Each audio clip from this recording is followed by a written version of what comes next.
هنبدأ ازاي؟ هنعمل بقى زي المرة اللي فاتت ونقول هنبدأ ازاي ومش عارف ايه وبتاع. تعالوا نشوف بقى مع بعضينا اللي حصل اليومين دول. مش الحلقة اتعرضت؟ شكلك ما شفتهاش لسه، مش مهم، كده كده احنا قاعدين في قهوتنا الحلوة زي ما متعودنا من المرة اللي فاتت، وهنحكي مع بعضينا. اسكت بقى عشان انا مصدوم بصراحة. ايه يا عم اللي حصل ده كله؟ انتوا شفتوا اللي حصل؟ الواد جابر ابن اللذينة كان بيحكي لنا مسلسل من دماغه، وهو اصلا الحكاية والحقيقة حاجة تانية خالص. ما بالك بقى ان هو لما كان قاعد مع امه وبيدعك لها رجليها على العيانه يا عيني، تقول له يا ابني فين فاديه؟ يقول لها ما اعرفش وما يردش عليها. طب يا ابني فين عبله؟ برضه ما بيردش عليها.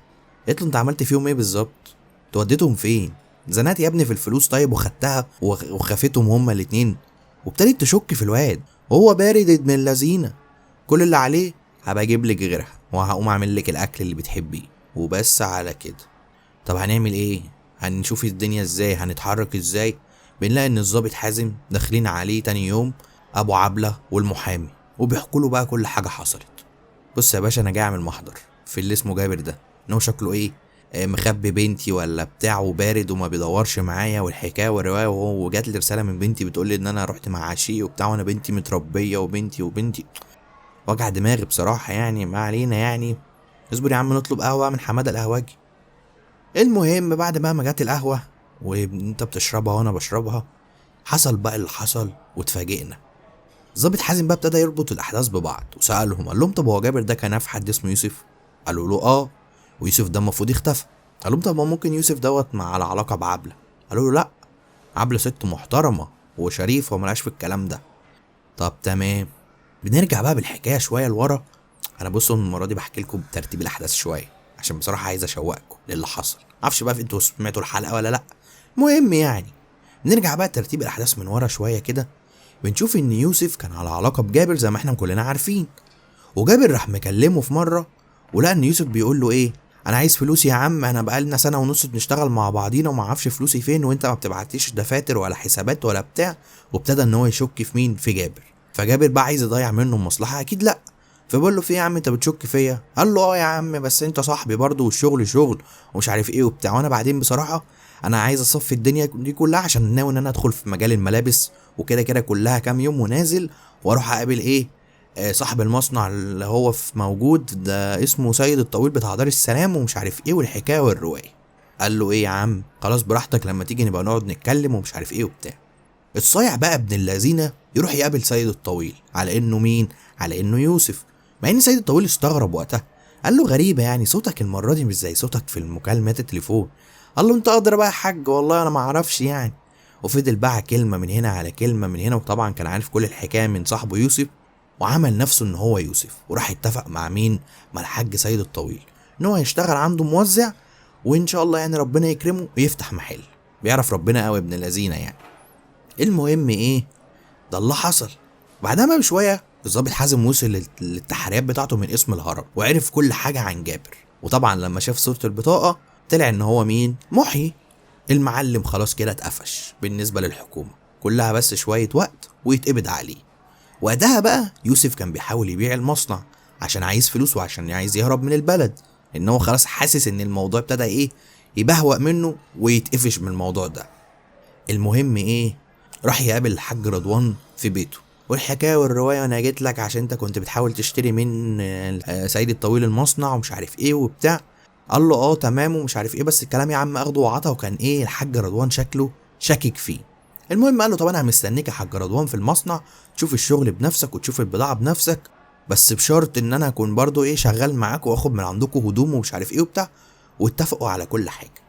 راح له بعدها ايه، المصنع الحاج رضوان، وشاف الشغل وكل حاجه تمام التمام. هنا بقى ابتدى الحاج رضوان يشك. قال له بقول لك ايه، ما تجيب كده العقد. ابتدى يصور العقد، وطبعا صور من ضمن بيانات العقد بطاقه مين، بطاقه المعلم يوسف. واتصل بابن اخته الملازم، قال له بقول لك ايه يا حبيب خالك، انا عارف ان انت مشغول، وانت عارف خالك بيتوغوش وداخل في شغل كبير وفلوس كتير، فشوف لي الحوار دوت وشوف لي الواد ده عليه سوابق ولا اي حاجه كده، عشان خالك عايز يطمن. بصراحه يعني الحركه دي عجبتني من المخرج. المهم ايه، انت برضه يا صاحبي برضه خلي بالك، استنى بقى، اركن المهم دلوقتي على جنب. خلي بالك برضه انت مش تأمن لاي حد، انت رايح تشتري حاجه لازم هتطمن عليه، تشوف ورقه، تكشف على الشخص ده بتاع مشاكل، تسأل عنه، الحاجات دي كلها. فالمهم ايه، المعلم رضوان عمل كده فعلا، وجاله الرد من ابن اخته الملازم ان الراجل ده مطلوب ايه للعداله، وان مطلوب ان هو يتقبض عليه. طبعا كان وقتها حصل ايه، ان الضابط حازم عمم البطاقه بتاعته. المهم جمع الحاج رضوان والضابط حازم مع بعضيهم عند الملازم ابن اخته، وقال له بقى بص يا حاج رضوان، الراجل ده شكله متهم في حاجات كتيره قوي، فانت لازم تساعدنا وتروح له بفلوسك وتقابله على ان انت هتكمل بقيت ايه شراء المصنع. وفلوس يا عم اللي انا دفعتها واللي هجيبها منين ومش هجيبها منين. قال له يا عم ما تخافش، فلوسك هترجع لك، اهدى بس شويه وعقبال ما نقبض عليه. تاني يوم بقى الحاج رضوان راح وبوظ الدنيا، واقف بقى كده مش على بعضه، وكل شويه يحط ايديه على السماعه وهو الظابط حازم بيكلمه. فراح مين شك فيهم؟ صادق. اتصل على طول على مين؟ على يوسف. قال له يا يوسف انت فين؟ قال له ده انا جاي ومش عارف ايه وبتاع. قال له طب خلي بالك ده في لبش، في رجاله كتير في المكان ومش عارف ايه، والحاج رضوان شكله مش تمام. اول ما يوسف قرب من هناك لقى ان الحكومه بتجري وراه، وهو بيجري وهم يجروا وهم بيجروا وهو يجري مش عارف ايه، لحد ما بيخلع من الظابط حازم. ابن الذين عمل حركه بنت لذينه، فضل نططه ما بين الاسطح ومش عارف ايه، وفي الاخر مسك طفل وعدى بيه، دخل شقه تانية وخلع منه. خلاص كده هو اتقفش والحكومه بتجري وراه. راح على مين بقى؟ على زينه. انا المره دي معلش بحكي لك الحكايه ايه بالترتيب، استحملني يا حبيب اخوك معلش. المهم ايه، راح على مين؟ على زينه. دخل لقينا زينه دي مختلفه تماما بقى عن كل اللي بيحصل. سيبك بقى من اللي انا قلت لك ده كله، تعالى بقى نحكي المسلسل من اول وجديد خالص، بس من وجهة نظر مين؟ من وجهة نظر زينة اللي هي اصلا صح، مش من وجهة نظر المريض النفسي اللي كان بيحكيها لنا 6 حلقات اللي فاتوا. بص بقى يا معلم، محيي راح لسلمى في المحل الموبايلات بتاعها، قال لها مساء الخير انا عايز اصلح موبايلي، اصل انا نسيت الباسورد ومش عارف افتح التليفون. فالبت سلمى ناصحه، راحت قالت له ايه، طب هو مين اصلا اللي على الصوره ده؟ طبعا الصوره دي بتاعت يوسف. فهو راح صح عليها وقال لها اصل ده اخويا الكبير والله يرحمه مات.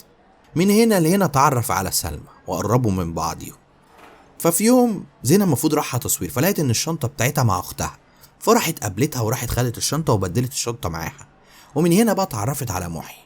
يعني محي يعرف زينة من بعد ما عرف سلمى، مش زي ما هو حكى لنا في البداية المسلسل. المهم ايه، اتقابلوا قربوا من بعضيهم شويه، ابتدى يقول انا بحبك ومش عارف ايه، وجو بقى اللفلفه والكلام اللي انتوا عارفينه ده، واتحكى لنا.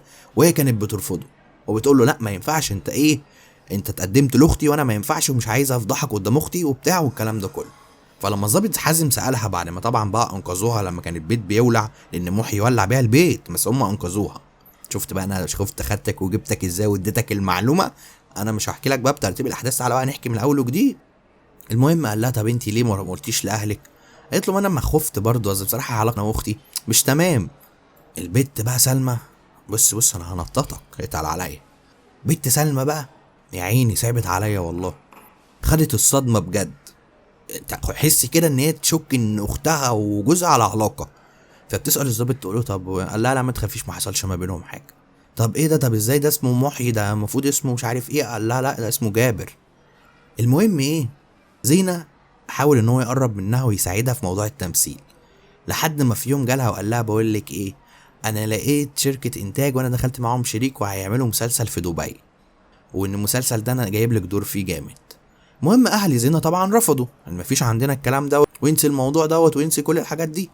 فالمهم ايه، حاولت انها تقنع هالة صاحبتها ان هي تروح تقدم معاها، وطبعا اقنعت مين، محيي ان هو يجيب لهالة دور. فالمهم صح عليه وقال لها طب هحاول ومش هحاول وبتاع. المهم جاب لهم الدور والاتنين خلاص مبسوطين وبتاع.